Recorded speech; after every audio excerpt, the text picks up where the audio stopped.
بسم اللہ الرحمن الرحیم۔ السلام علیکم۔ آپ دیکھ رہے ہیں D D P Analytica. Ukraine کی جنگ یوں لگتا ہے کہ اب اپنے اختتام کی طرف بڑھ رہی ہے۔ ایک طرف تو مذاکرات جو کہ لوور لیول پہ ہو رہے تھے وہ ناکام ہوئے۔ اب طے پایا ہے کہ ٹرکی میں مذاکرات کیے جائیں گے، جس میں کہ یوکرین اور رشیا کے فارن منسٹرز جو ہیں وہ اس میں حصہ لیں گے۔ جو ڈیولپمنٹ ہوئی ہیں وہ اس وقت یہ ہیں کہ ایک طرف تو رشیا کی منسٹری نے امریکہ کو آفر کیا ہے، یہ کہا ہے فارن منسٹری نے اسٹیٹمنٹ دے کے کہ ہم چاہتے ہیں کہ امریکہ اور روس دوبارہ پرامن بقائے باہمی کے اصول کے تحت ایک دوسرے کے ساتھ تعلقات قائم کریں، اور ان تعلقات استوار کرنے میں اگر کوئی رکاوٹیں ہیں تو وہ دور کر دینی چاہیے۔ یہ آفر عین اس وقت جب کہ امریکہ نے بے پناہ پابندیاں سینکشنز امپوز کی ہوئی ہیں رشیا پہ۔ رشیا سینکشن سے بچانے کے لیے اپنے ارینجمنٹس کر رہا ہے، آئندہ کے لیے ان کو شاید ضرورت ہو، لیکن اسی اثناء میں امریکہ نے پابندی عائد کی ہے کہ کوئی بھی آئل پروڈکٹس وغیرہ رشیا سے امپورٹ نہیں کی جائیں گی۔ اس کی وجہ سے فوری طور پہ امریکہ میں بھی اور باقی دنیا میں تیل کی قیمتیں بہت بلند سطح پہ چلے گئی ہیں۔ یوکرین کو نیٹو سے خاصی مایوسی ہوئی۔ مایوسی کیوں؟ ایک طرف تو نیٹو نے اپنی افواج نہیں بھجوائیں۔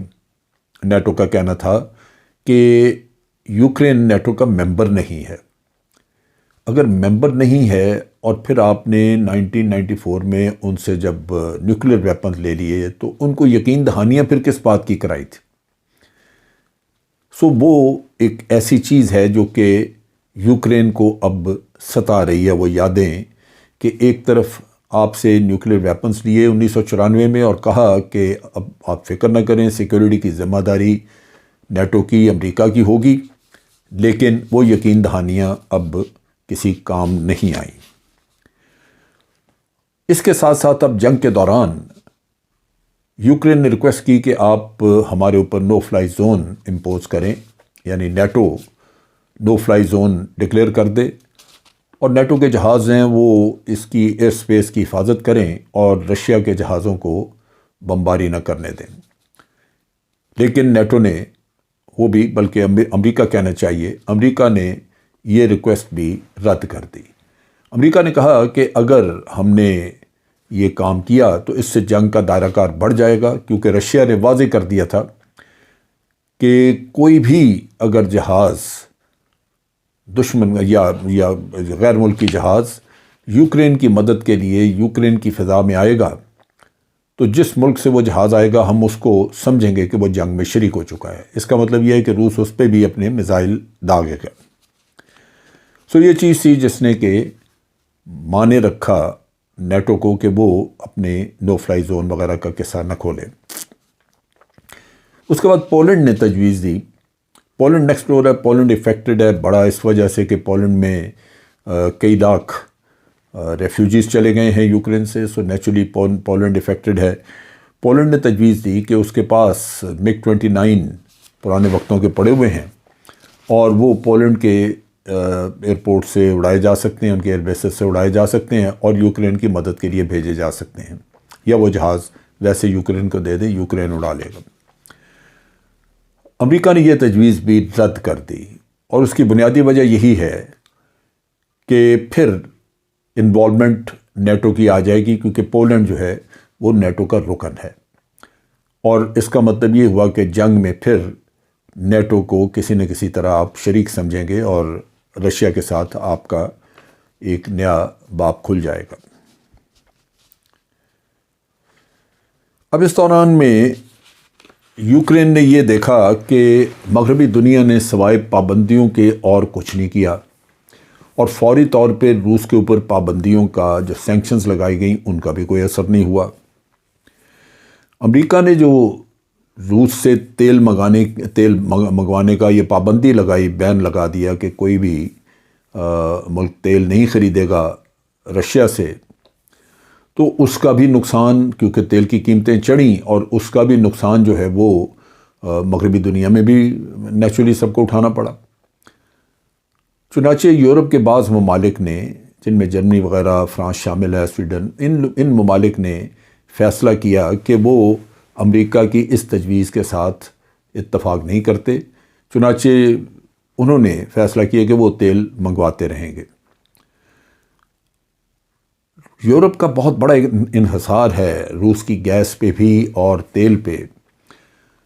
تیل وہ دنیا کے باقی علاقوں سے بھی خریدتے ہیں، باقی ملکوں سے بھی، لیکن رشیا سے ایک بڑی کوانٹٹی خریدی جاتی ہے، اور جس کی وجہ سے انٹرنیشنلی تیل کی قیمتیں ایک مناسب سطح پہ رہتی ہیں، لہذا یورپ کو اس چیز کا خاصا نقصان ہوا۔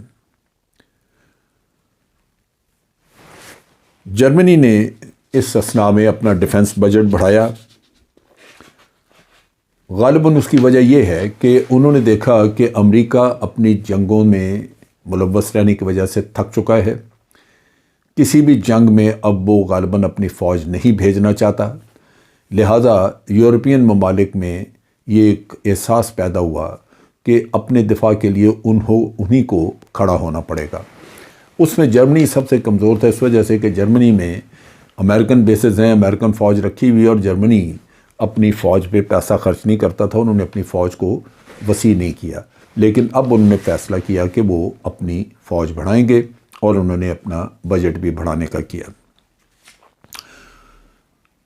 اس کے ساتھ ساتھ آپ دیکھیے کہ چائنا کا رویہ، چائنا نے فوری طور پہ ایک دو سٹیٹمنٹس دیں۔ ایک تو چائنا ویسے رشیا کے ساتھ تعاون کر رہا ہے معاشی معاملات میں، اور انہوں نے اپنی کرنسی وغیرہ کا جو کاروبار ہے اس کو آپس میں طے کر کے اس کے لیے نیا سسٹم وضع کرنے کا فیصلہ کیا تاکہ امریکہ کی جو پابندیاں ان سے بچا جائے۔ لیکن دوسری طرف چائنا نے بڑا واضح طور پہ دنیا کو بتایا کہ ہم رشیا کے ساتھ کھڑے ہیں اور رشیا ہمارا اتحادی ہے۔ البتہ انہوں نے مغربی دنیا سے یہ کہا کہ جنگ بڑھتی جا رہی ہے، اور جو مغربی دنیا کے رویہ ہے، جو پابندیاں اور جو کچھ وہ یوکرین کو شہ دے رہے ہیں، اس سے جنگ کم نہیں ہو رہی بلکہ بڑھ رہی ہے، اور اس سے نقصان ہو رہا ہے۔ تو مغربی دنیا کو اپنی ان حرکتوں سے باز آنا چاہیے۔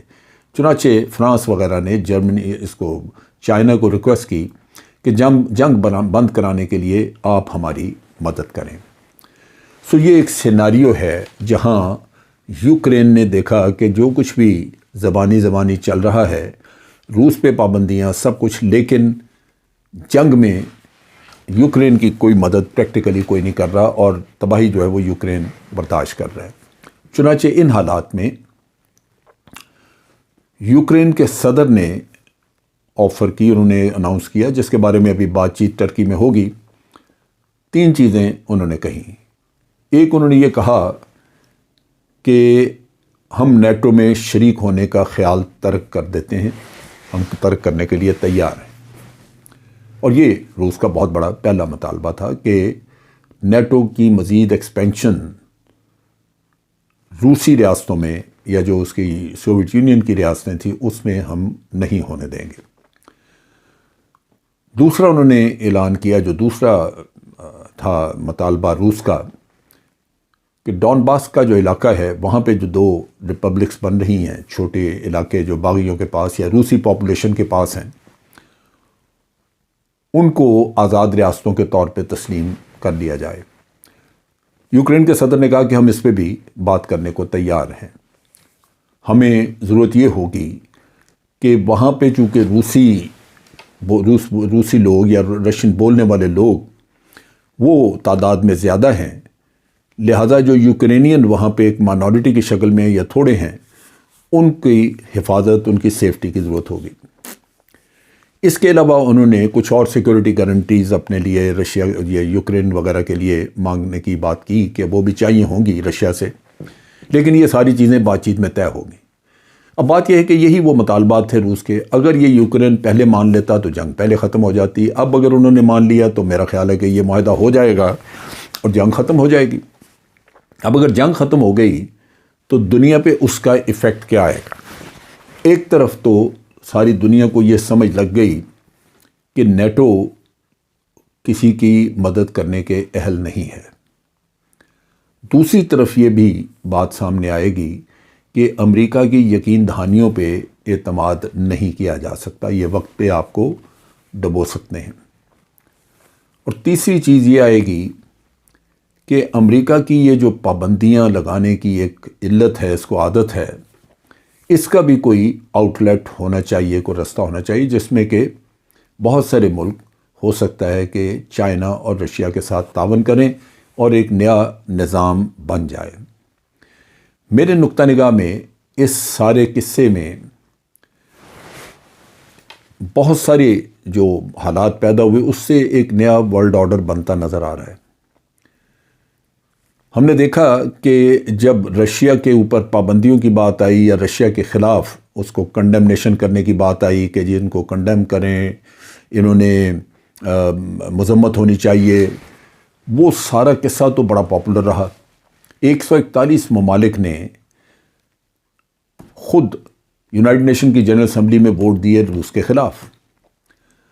سو یہ دنیا میں ایک میسج یہ بھی چلا گیا، اور روس کو خاص طور پہ، کہ دنیا جنرلی اگریشن کو پسند نہیں کرتی۔ آپ یہ نہیں کر سکتے کہ ایک ساورن کنٹری کے اوپر حملہ کر دیں، چڑھ دوڑیں، باوجود اس کے کہ آپ کے پاس اس کا جواز موجود ہو۔ رشیا کے پاس جواز موجود تھا، لیکن اس جواز کے باوجود 141 ممالک نے اس چیز کو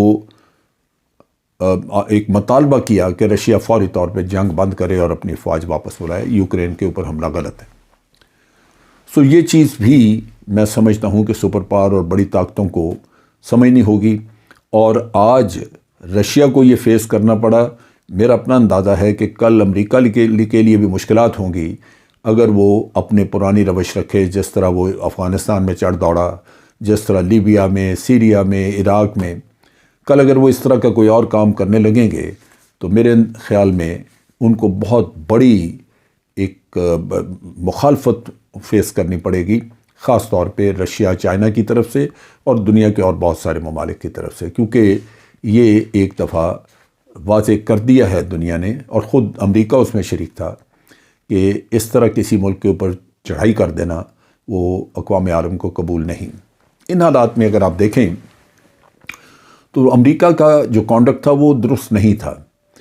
آپ دیکھیے کہ جب سوویت یونین ٹوٹا تو اس زمانے میں امریکہ نے گورباچوف کو یہ یقین دہانی کرائی تھی کہ ہم اب چونکہ رشیا سوویت یونین ٹوٹ گیا ہے، اب وہ چونکہ تھریٹ نہیں رہی، خطرہ نہیں رہا، تو اب نیٹو کو مزید آگے رشیا کے قریب نہیں بڑھایا جائے گا۔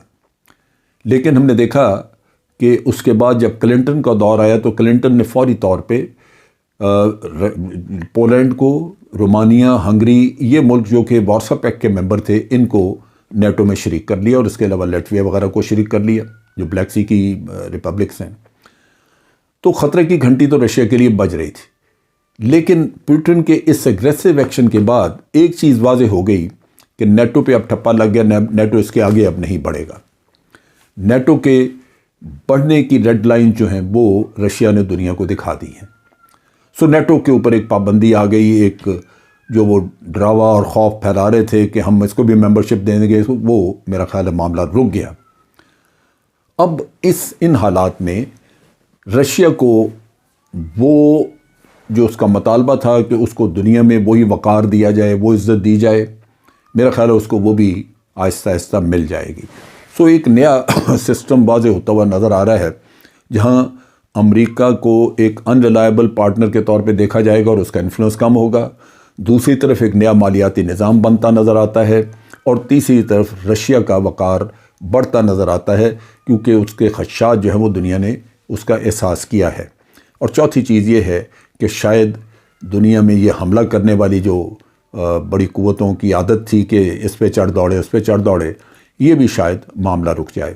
سو آنے والے دنوں میں لگتا یہ ہے کہ کچھ اچھی تبدیلیاں ہوں گی، اور وہ شاید دنیا میں امن کے لیے زیادہ معاون ثابت ہوں۔ آج کے لیے اتنا ہی۔